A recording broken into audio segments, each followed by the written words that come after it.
Welcome to Speaking of Faith with Bishop DeDe Duncan Proby of the Episcopal Diocese of Central New York. Thanks for joining us. Hey friends, welcome to the podcast, Speaking of Faith, something that's very hard to do in these times, I think. My name is DeDe Duncan Proby. I am the Episcopal Bishop of Central New York, Canada to Pennsylvania, Utica to Elmira, all the beautiful people and places in between. And I'm joined by Adam Eichelberger, who is our Director of Communications. And we're here to talk about our faith, which I want to just say from the outset is a brave, courageous thing to do. All of us, when we speak about our faith, I think have a little bit of a hesitation, may worry that we don't know enough, may be concerned that what we're going to say will upset people, because all of us were told for all of those years, don't talk about religion, politics, or money. And so the good news is that really worked. The bad news is that really worked. And so we have a hard time talking about our faith. We have a hard time knowing how to bring things up. And so our subject for today is going to be about how do we talk about things with people with whom we don't agree, and not only maintain our integrity, but also recognize how we may be complicit in all that is happening in the world. Now, I feel certain that in this podcast at some point, I might offend some people. But I invite you to send me your questions, your comments, and your feedback. This intentionally is to be a conversation. And so to ground our conversation, I want to refer to the Gospel of Luke, chapter 9, verse 23, when Jesus says to them all, "If any wish to come after me, let them deny themselves and take up their cross daily and follow me." And so that invitation, if we want to follow Jesus, it's going to involve denying ourselves and taking up Jesus. It's going to involve saying no or setting boundaries for our own self in order to live the way Jesus is commanding us to live. You remember, Jesus commands us to love God with our heart, our soul, our mind, to love God with all that we are. And then the second commandment is like unto it, to love our neighbor as ourself. And we're all aware that loving our neighbor comes at a cost, to affirm and recognize the dignity of our neighbor. And we talk a lot on this podcast about dignity and honoring one another. But I want to point out that some of us, it's really a struggle to figure out how to articulate our faith in a way that is authentic to us, and then to recognize that we just don't agree with our neighbors. We just don't believe the same things.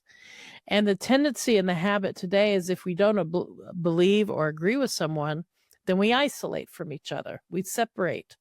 We allow algorithms. We allow conversations to center around what we're supposed to think or not supposed to think, what group we align ourselves with or don't align ourselves with. In this day and age, it is such a temptation always before us to take a position against something. And so I want to start out by saying that when we speak of our faith, a real marker of that is what are we for? Not just what we're against, but what we're affirming. That if we want to take up our cross and follow Jesus, whatever that, there's a lot that we can say about what it means to take up our cross, to take up our pride, our desire for comfort, our dislike of a particular thing, our adamant insistence that a certain thing is right or wrong. Taking up our cross means that which has kept us bound and kept us rooted in one place, to pick it up and follow Jesus, and to let go in some ways of what is keeping us back from following Jesus. And then the other passage that's really been on my mind a lot is from 1 Corinthians chapter 13. And especially starting with right off the top, St. Paul writes, if I speak in the tongues of humans and of angels, but do not have love, I am a noisy gong or a clanging cymbal. I just think right there is when we have to stop and say, you know what? I need to take up my cross and follow Jesus. Because often what we want to say is, but I'm right. Those people should agree with me. I understand this and other people are wrong. When we have entered into that space of taking a position against our neighbor, taking a position against another human being, then we become part of the problem. And right now we see that. The idea of being against ICE agents or against refugees and immigrants, of being against people of color or against white people, these arbitrary positions we're taking are not working and are not helping us. And alongside that is the conviction that racism is a sin. Institutionalized racism is a reality. LGBTQ plus persons should be honored and are beloved of God, and so need to be beloved by us. We may not understand, we may have differences of opinions about lifestyles or different things, but fundamentally, when we oppose another person's agency, then we're opposing God. And that is a hard thing for us because in this time, I hear a lot of noisy gong clanging cymbal behavior talking about those people. Well, as soon as we start doing that, we've stepped out of the way of the cross because God is calling us to a place of forgiveness and building up and having conversations together. And I don't know about you, listener, I find it very hard to do because there are non-negotiables for me. There is no way that racism is okay with me. Any form of it, jokes, comments, habits, overlooking it, dehumanization, none of it. It's not okay with me. And those who engage in these behaviors are still beloved by God. And while I may have a really strong opposition and feel very certain in my understanding of something, I also recognize that how I act in that certainty says a lot about what I really believe. Because if I really believe that dehumanization is wrong, then I don't get to mock that other person because they don't agree with me. It means I have to live what it is I believe. I have to take up my cross daily, every morning, starting over and saying, okay, Lord, I'm going to offer a cup of cold water in whatever way that metaphor translates. I'm going to offer forgiveness instead of hard-heartedness. I'm going to let go of grudges and offer invitation to relationship, all the while being clear about what I believe, but not allowing those beliefs to get in the way of God's beloved people. And it's a very hard line to follow. Tomorrow, we're going to be going as a diocese to offer ashes to go and pray outside a detention center where refugees and immigrants are processed. And we're going to be praying for ICE agents, and we're going to be praying for refugees and immigrants, and we're going to be praying and repenting ourselves of our own complicity and how we might be influencing our nation to disrespect the dignity of other people. We're going to be standing for justice, standing for equality, and standing for the dignity of people, whether we agree with them or not. And then this Lenten season, we're having Bible studies and doing learning, engaged in learning all across the diocese in ways where people are being invited to build up their discipleship, to actually take on their cross, to learn more about Jesus, and then to follow Jesus. And so that balance, that place where our ability to follow Jesus runs headlong into our passion about a subject. And it can be very hard to talk about it. And so I think when we're talking about, one of the first things we have to acknowledge is we're not always right. Don't believe everything you think. Those are good words to live by. That there's 4 statements of maturity, really. I was wrong. I didn't know. I'm sorry. I need help. That the humility we need right now is for people of faith to stand up and say, you know what? I really strongly disagree with the way someone is being harmed. And I am standing here as an agent for something of importance, which is how we love one another. And so in closing, in my part of this, before I open up the conversation with Adam, in this 1 Corinthians chapter 13, Paul goes on to describe what love actually looks like and is. And so when I read this list, I invite you, listener, to think about conversations we have around important topics that we're passionate about. And to think for a moment, when we talk with someone with whom we disagree, is this paragraph describe how we are engaged in that conversation? So here we go. St. Paul says, love is patient, love is kind. Love is not envious or boastful or arrogant or rude. It does not insist on its own way. It is not irritable. It keeps no record of wrongdoings. It does not rejoice in wrongdoing, but rejoices in the truth. It bears all things, believes all things, hopes all things, endures all things. Love never ends. Wow. When I think of conversations I've had with people with whom I disagree, I'm not sure I'm at that level yet, but I aspire to it because I don't want to be a noisy gong or a clanging cymbal. I want to authentically, in the whole of my being, be engaged in loving Jesus and living as Jesus commands us to live. And so, as people who have been commanded to love God with all our heart, mind, soul, and strength, and then to love our neighbors ourselves, that we're invited in to follow Jesus by denying our own selfish ambition and pride in our opinion and take up our cross and follow Jesus in loving like this. What an important message for all of us in this time when it is so difficult to do.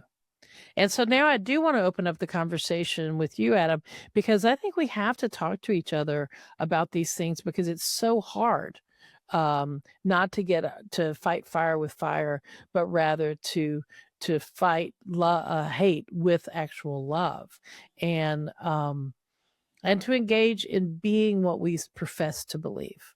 So jump in here. What comes to your mind, and how does this strike you? Well, it's interesting that you said that right there, Bishop, that you said fighting fire with fire.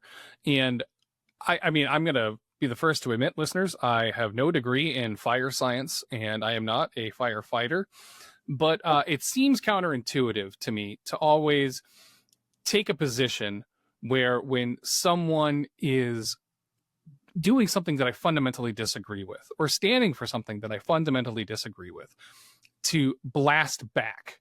You know what I mean? It says, you talk about it all the time, we don't meet hate with hate. And the only way to extinguish that flame that we seem to get so consumed by is by putting it out with water.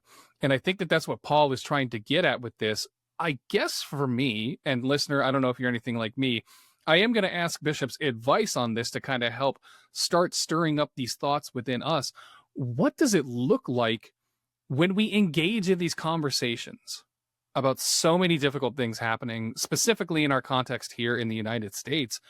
How does it look for us to start having conversations about all of these hard things with patience and kindness, to not be arrogant or rude, to not insist on our own way? You know, like all these things that Paul is talking about. How do we start that conversation? Because I don't know if you listen or anything like me, when I see everything that happened in Minneapolis with the involvement of ICE in Minneapolis, or these things happening across our country, even in our own region in central New York, we see people being picked up and separated from families and loved ones. I get angry. Mm-hmm. And I think that it's a reasonable reaction for us to get angry. So then how do we start having this conversation framed in this context that Paul gives us? Because I'll be the first to admit there's sometimes that Paul says things that I don't agree with. I think it's hard for me to deal with Paul sometimes, but I think he's kind of spot on in this. So what does that look like for us as we have these really hard conversations? Such a good question. And as always, listener, how would you answer that question? Because I think we all, in our own hearts and minds, we have to figure out how will we engage in living our faith? What does it mean to us? And you said it, Adam, and I want to just say amen to that. Righteous indignation is a holy thing. To be righteously indignant and say, no, no, no. Jesus in the temple, Jesus with the disciples, Jesus gives an illustration of no being the righteous thing to say. No, our neighbors are not to be harmed. It is not okay. It's not acceptable. And conversely, it's not acceptable then for us to turn around and act in exactly the same way against ICE agents or other people. If we're saying that we're people of faith, then we are to be people of faith. And so sometimes it means reining in our tongue, that, mouths want to fire off and say the first thing that comes into our minds. Maybe it's taking a moment to be reflective and say, this is really hard for me. When you say that, it makes me so angry. And yet I understand that you have, I want to honor that you're a person of integrity. And especially when you're some of these conversations with family members, which it often is the case, or someone we know well, and we know that this person is a person of integrity, that they are trying hard, that they are living their lives as best they can. Some maybe not, but that isn't for us to judge.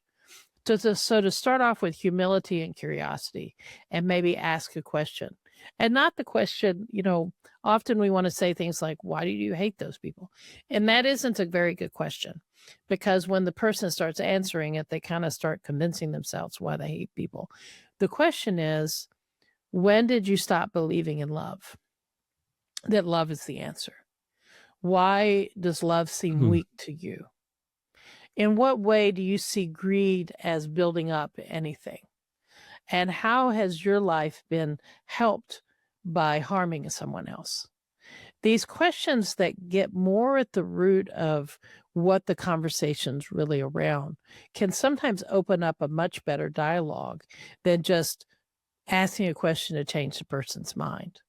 And especially, of course, why are you such a goofball? Not a good question. Not a question. But well, how did you, when I read the Gospels, I hear Jesus saying compassion, forgiveness, of mercy, helping those who are in trouble or vulnerable, the widows, the orphans. Where do you see Jesus in what's happening? I'm not seeing Jesus in this.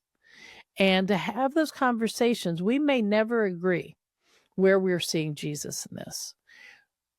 But by having the conversation and allowing ourselves to listen with an intent to understand, some of the keys, listen to understand, not listen to rebut, but listen to actually understand, to ask questions, and to seek to get behind just the blanket statement.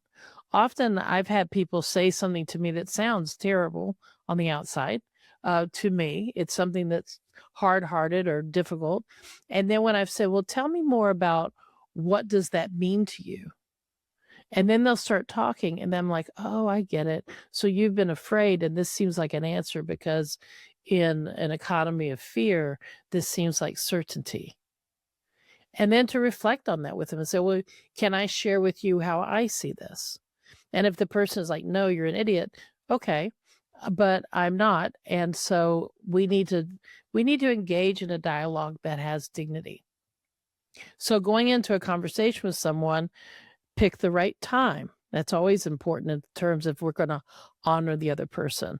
You don't ask somebody a question when it's rushed or it's late at night or early in the morning and they're not prepared for it. So picking the right time, listening, seeking to understand, using I statements, some of these basic communication ways that we've learned to talk before. And then to speak from a place of a conviction and say, I hear what you're saying and I understand this is really important to you. I feel just as strongly, but in a completely different direction. And so maybe for us, it's better if we don't talk about this thing that we really strongly disagree about. But there's also a lot of life that we could share time about. Maybe we continue to be running partners, or you know, pray for each other and just agree to disagree. All of the world right now is trying to really separate us out into for and against. Whose team are you on? If you're not on this, then you're for, if you're not for us, you're against us. And those are arbitrary because we are sharing this world. So I think we kind of bring to the conversation our best conversation habits. And then if we really just get too heated and we're just like ready to just let our mouths go, to count to 10 and say, you know what, I'm going to need to do something else right now, because I don't feel patient right this minute. And to sit back from it and pray for them and pray for us, and have the humility and curiosity to realize we're not going to agree with everyone. And maybe we're just going to need to figure that out in a different way.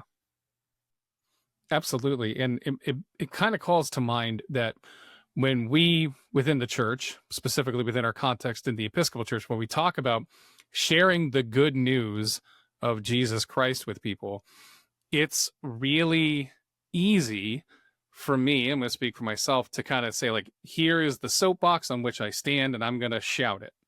Right. And it's a good reminder, I think, for all of us to hear when you kind of call out, like, seeking to understand where it is that somebody's coming from. Because when we see ourselves so opposed to somebody else, we have to remember that, like, especially when it comes to honoring the dignity of another person, if we see that maybe somebody isn't upholding that dignity, it's coming from somewhere.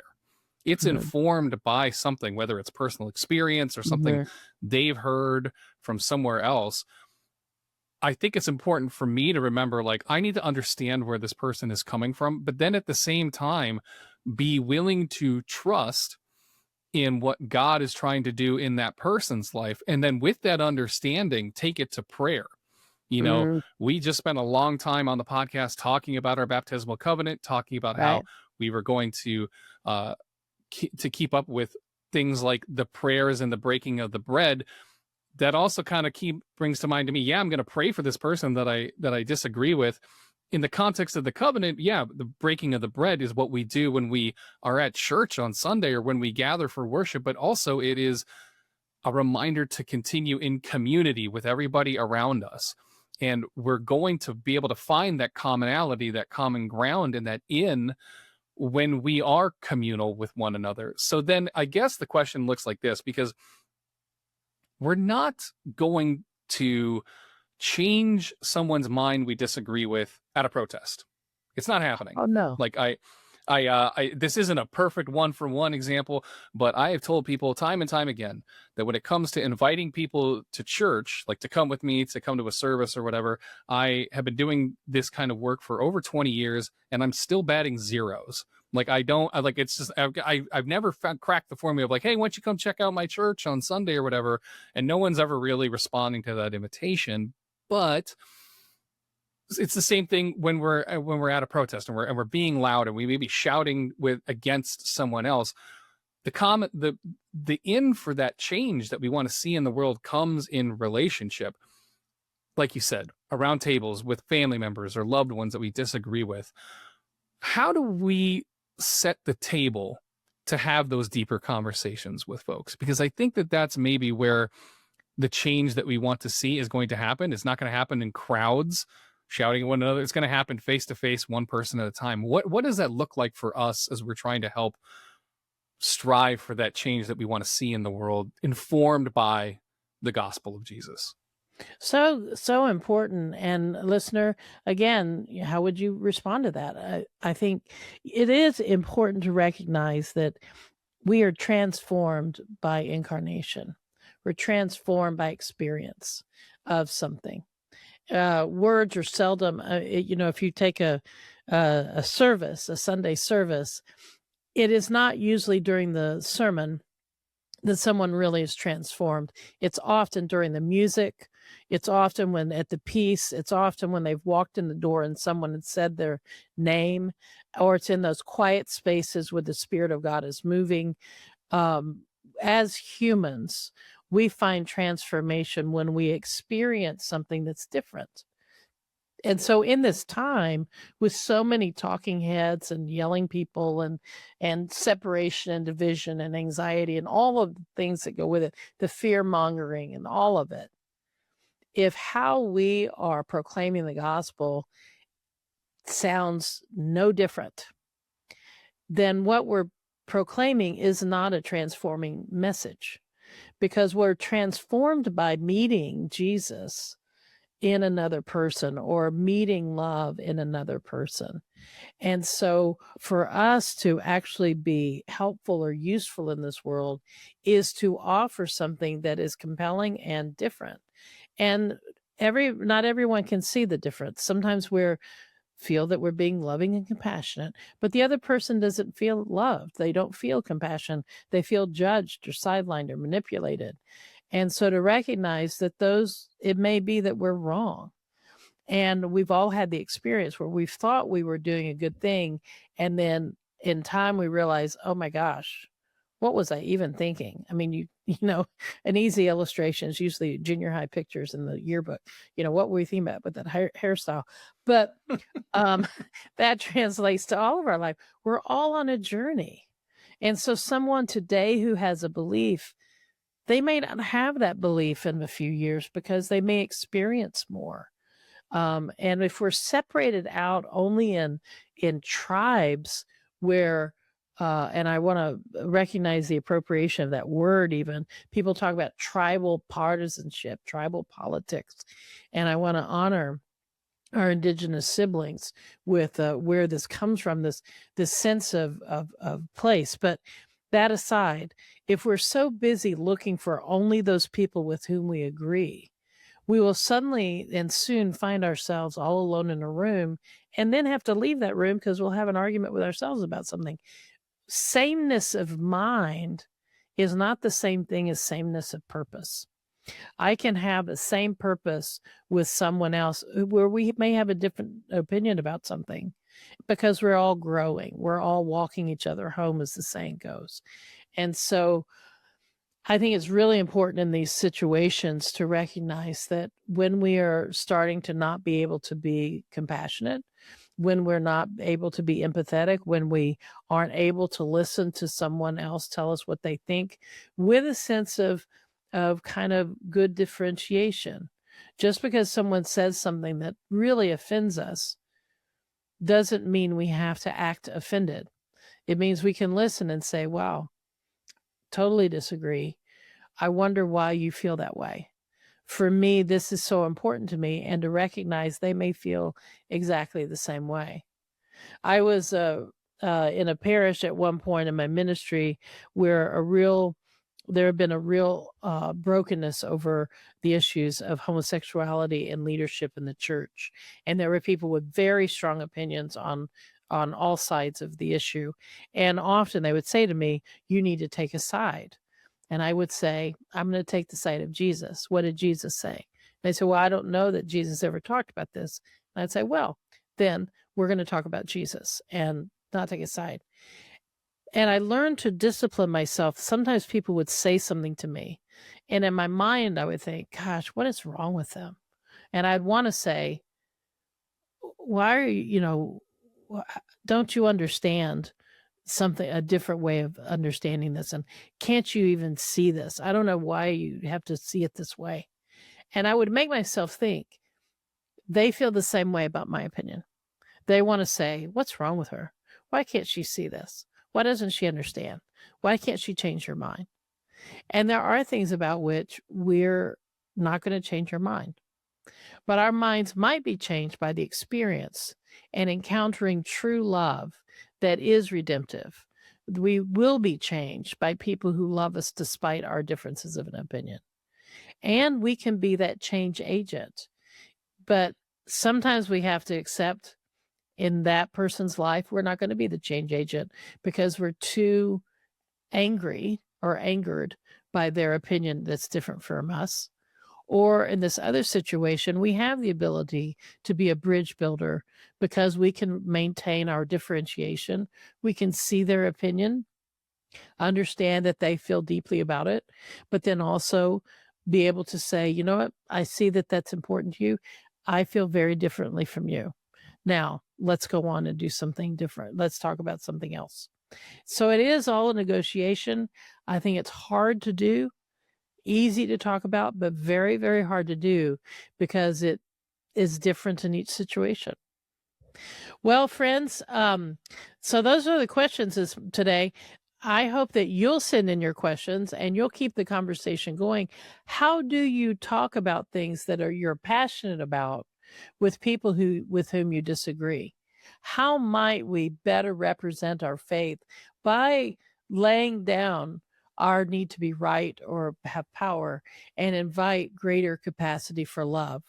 How might we engage in love that is not envious or boastful or arrogant or rude, but instead offer the compassion and redemptive love of Jesus Christ? In this season of Lent, may we repent, may we change our mind in those places in our lives where we've been hard-hearted and dehumanizing, and may we offer to this world truly redemptive love that helps us all heal. May you be blessed and be a blessing, and we'll talk again soon. Take good care. Thanks again for joining us on Speaking of Faith, a production of the Episcopal Diocese of Central New York. Make sure to leave us a review and subscribe wherever you get podcasts. Connect with us online at cnyepiscopal.org, or you can join us on Facebook, Instagram, or YouTube at CNY Episcopal. We'll see you next time.